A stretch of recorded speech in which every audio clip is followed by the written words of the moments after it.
Ok, bonjour à tous et bienvenue dans la chaîne Basketball is not Session. Vous êtes là avec Chris aujourd'hui et on va travailler comment faire un crossover.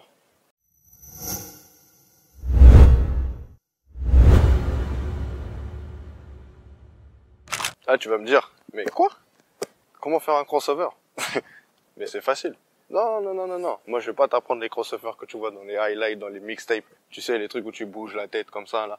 Non. Moi, je te parle du vrai crossover. Le vrai crossover, qu'est-ce que c'est? C'est un mouvement qui est simple, mais qui peut être très efficace. Et je vais te montrer pourquoi. Je vais pas te montrer, comme je te disais, les crossovers qu'on voit dans les highlights, avec les mouvements de la tête, les... Non.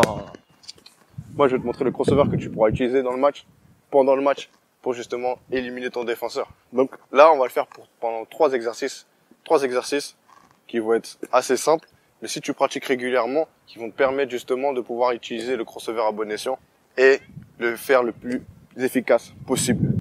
Parce que il y a quelque chose que tu sais pas dans ce mouvement, et je pense que la plupart des personnes ne le savent pas, c'est que le crossover, c'est le mouvement des bras, mais c'est également, ce qui est le plus important, ce sont les appuis. Si tu fais un crossover sans appui, sans justement utiliser les appuis, ce qui va se passer, c'est simple, c'est que tu vas être déstabilisé, tu peux perdre la balle, forcément, mais surtout, tu vas pas battre ton défenseur, en fait. Si tu fais un crossover sans appui, ça donne ça. Là, hop, hop. Et ça, c'est pas ce qu'on veut voir. C'est pas ce qu'on veut aujourd'hui.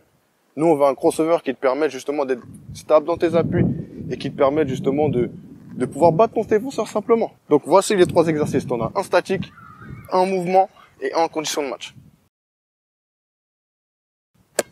Le statique, ça va être là. On va utiliser les bras et les jambes. Donc à chaque fois que je veux changer de main, je pose l'appui. Je pose l'appui. En somme, ça donne ça. Hop.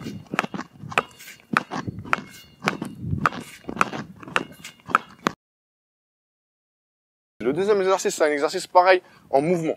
C'est-à-dire qu'à chaque fois, je vais poser l'appui, je vais changer de main. Mais là, je vais prendre une ligne. Je vais prendre une ligne parce que je vais passer d'un côté et de l'autre. Comme je te disais tout à l'heure, le crossover, il faut changer, il faut créer de l'espace. Donc forcément, il faut que j'essaye d'aller le plus loin possible. Donc en marchant simplement, là, hop, hop, là, hop, hop, voilà. Et ensuite, il faut essayer de le faire parce que forcément, en match, on marche pas.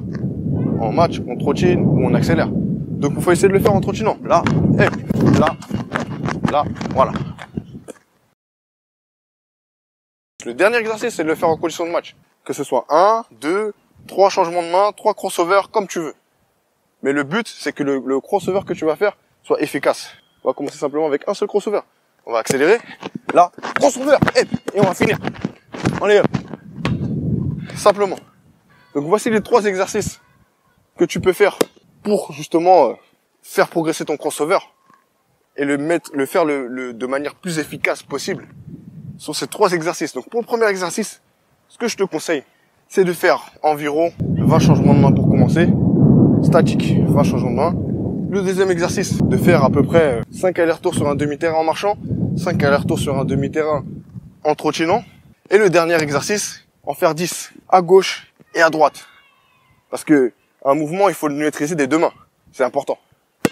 Donc voilà, si tu as besoin de plus d'astuces, plus d'exercices, n'hésite pas à me le noter en commentaire. Je t'en ferai une vidéo avec plaisir. Et surtout, n'hésite pas à t'abonner à la chaîne et à liker la vidéo si ça t'a plu. Voilà, c'est tout pour moi. C'était Chris pour la chaîne Basketball is an Obsession. Et on se dit à plus tard. Peace.